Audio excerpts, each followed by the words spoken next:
dans une ville méditerranéenne faite de murs blanchis à la chaux, d'une mer d'un bleu implacable et d'un soleil sans pudeur.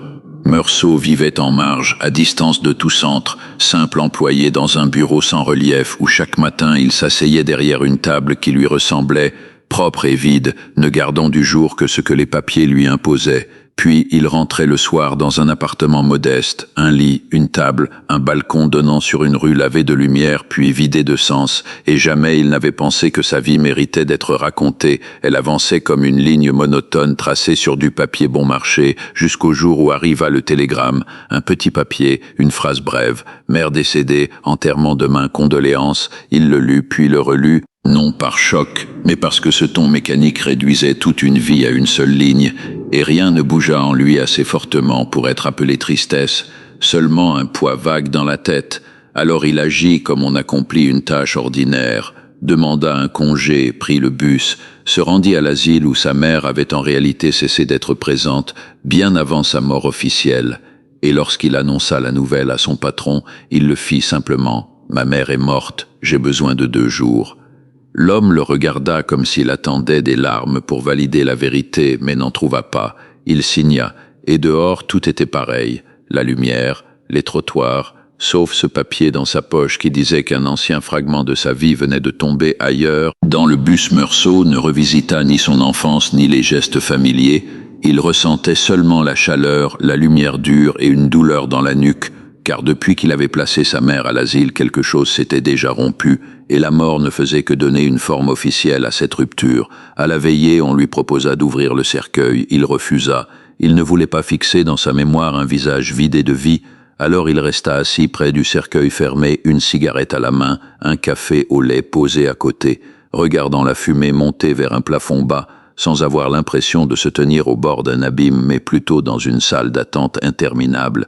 Et les vieillards présents semblaient plus familiers avec la mort que lui. Il toussait, soupirait comme avec une vieille connaissance, puis vint l'enterrement sous un soleil écrasant. Le prêtre récitait des mots qui ne distinguaient personne, et Meursault entendait sans écouter vraiment, occupé seulement par la fatigue, la chaleur, la sueur sous son col, et quand le corps fut enterré, rien dans le monde ne sembla changer. Le soir même, il rentra en ville, et le lendemain, il alla à la mer, comme si le temps suivait simplement son cours, sans exiger de cohérence.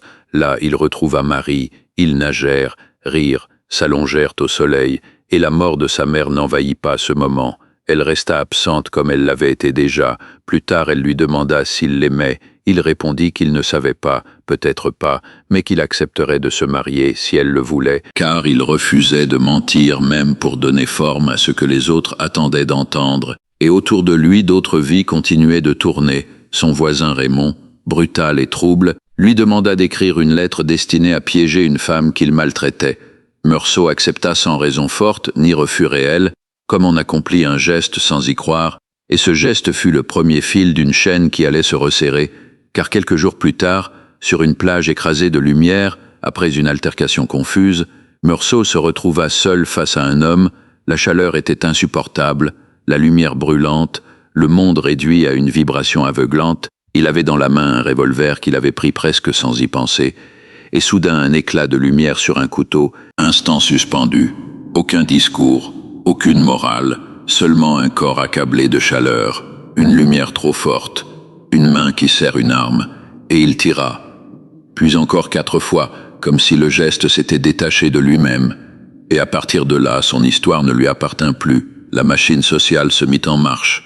Police, juge, procès, cherchant un motif, une colère, une haine, une raison acceptable. Mais Meursault ne parlait que de chaleur et de lumière, et pour eux ce n'était pas une explication mais une offense, car ce qu'ils jugeaient n'était pas seulement un acte mais une manière d'être, et le procès devint celui d'une absence, absence de larmes, absence de remords visibles, absence de mots attendus. On rappela son comportement à l'enterrement, sa cigarette, son bain de mer, son rire au cinéma, et peu à peu le crime réel s'effaça derrière un autre plus grave encore aux yeux de tous.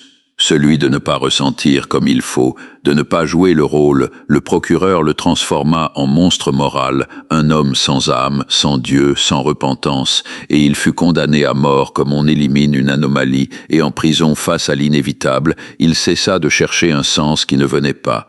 Il regarda sa vie comme une suite d'instants sans lien nécessaire, ni justifiés ni condamnés par autre chose que leur existence même, et quand un prêtre vint lui parler de salut et d'éternité, il refusa non par révolte, mais par fidélité à ce qu'il était, car il ne pouvait pas, même au seuil de la mort, inventer une croyance pour se rassurer. Dans un moment de lucidité violente, il comprit que le monde ne change pas avec la mort d'un homme, que le soleil continuerait de brûler, la mer de respirer, la ville de vivre, et que les hommes construisent des récits pour rendre supportable le silence immense qui les entoure. Alors il accepta enfin cette vérité nue, que la vie ne porte pas de sens garanti, et que c'est peut-être dans cette absence même que réside une forme de liberté, et ainsi son histoire ne reste pas seulement celle d'un meurtre, mais celle d'un homme condamné pour ne pas avoir menti, pour ne pas avoir habillé le vide avec des mots rassurants, car dans un monde qui tient par des illusions partagées, celui qui refuse d'y participer devient étranger, et peut-être que son véritable crime n'était pas d'avoir tiré, mais d'avoir refusé de remplir le silence entre la vie et la mort par un mensonge acceptable, si bien que sa tête ne tombe pas seulement comme celle d'un coupable, mais comme celle d'un homme qui n'a pas su jouer la comédie et dont la sincérité froide a fissuré, ne serait-ce qu'un instant, le fragile édifice des certitudes humaines.